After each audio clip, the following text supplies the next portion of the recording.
Alright, here we are on Pinterest, and today I'm going to teach you how to create a new Pinterest board. Just say we're on Pinterest searching teaching ideas. Ideas for elementary school. And you're just scrolling through and you see something that is exciting and you want to save it. Let's see. This looks like an exciting idea for a school library. So we're going to click Save. Right here we're going to create a new board named Bookshelf Ideas.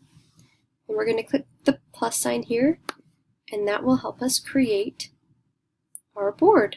And we scroll down and we press Create. So now we have